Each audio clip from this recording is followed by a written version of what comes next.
We're here in the studio at International CONFEX with Figen Murray and Nick Aldworth. They've just been on the Keynote Theatre discussing a very, very important issue of venue security. Now, Figen, can you just explain, please, what Martyn's Law is and why it's so important for our industry? Martyn's Law is basically a set of legislation that we are suggesting to the government around security, venue security, and it's basically that 5 components that people engage in freely available terrorism training and counter-terrorism training. That's about 45 minutes online. It's available to the general public as well. Secondly, that venues and organizations, big or small, do a basic risk assessment, and if they identify any risks, that they mitigate them as much as possible. That venues and companies and organizations set up a terrorism action plan, similar to a fire evacuation plan. It's got to be as important.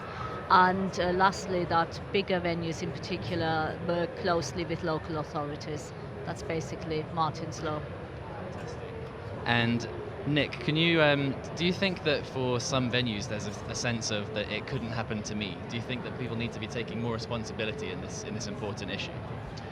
Yeah, so undoubtedly, I think there's a sense among all of us that it couldn't happen to me, and the reality of that is it most probably won't, and that's a lovely position to be in.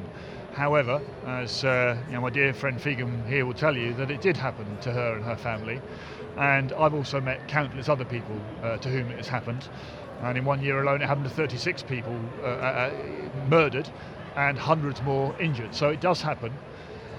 And all those people who survived that I've spoken to told me one thing, and they were pretty unanimous around this, which was our experience of going through that would have been lessened had the people we were with been better prepared in terms of knowing what to do in the event of an incident. So the most important thing that I think we're trying to convey here is it's awareness and planning.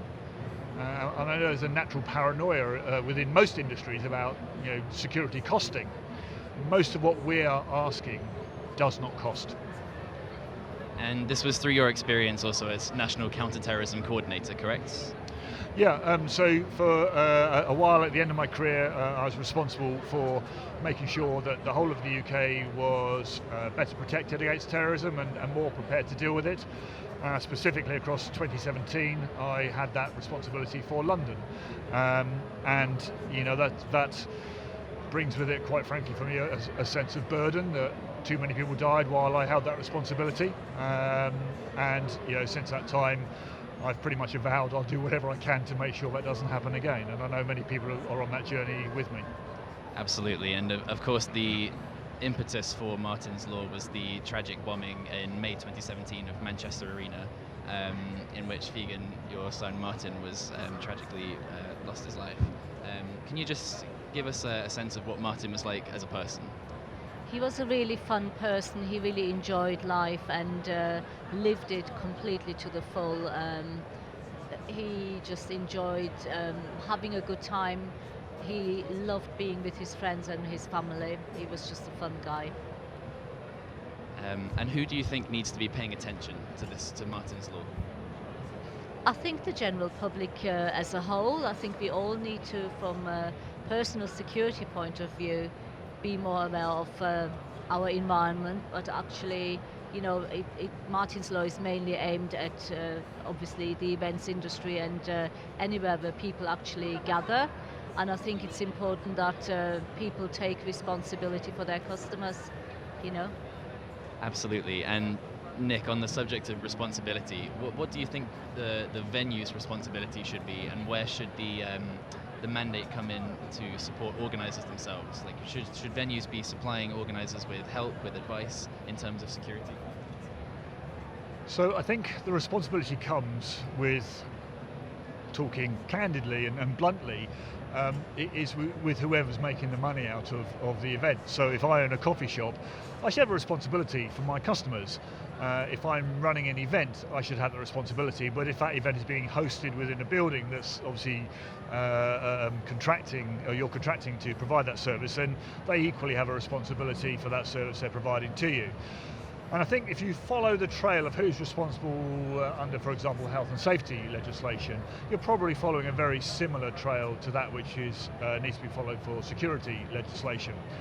And a lot of people have actually asked the question, well, doesn't the Health and Safety Act sort of cover all this? Well, it doesn't. It really doesn't. And one of the really important things about the Health and Safety Act was it was brought in to actually get rid of a whole load of disparate parts of legislation and try to bring it into one central piece. So we'd be defeating the object of the Health and Safety Act if we then started bolting more stuff onto that. So the government has already acknowledged that, and the government are now convinced that the way to address the threats that we face in society today is through single primary legislation, and we really welcome that opportunity. Fantastic, and I think it's such an important issue, and it's brilliant that not just that we're here talking about it, but that so many people were listening as well. The keynote theatre was completely full, and everybody that was in the keynote theatre is largely organisers, venues, so the message is clearly being heard, and it's fantastic we can spread that. Thank you so much for your time, Nick, and Figen, thank you.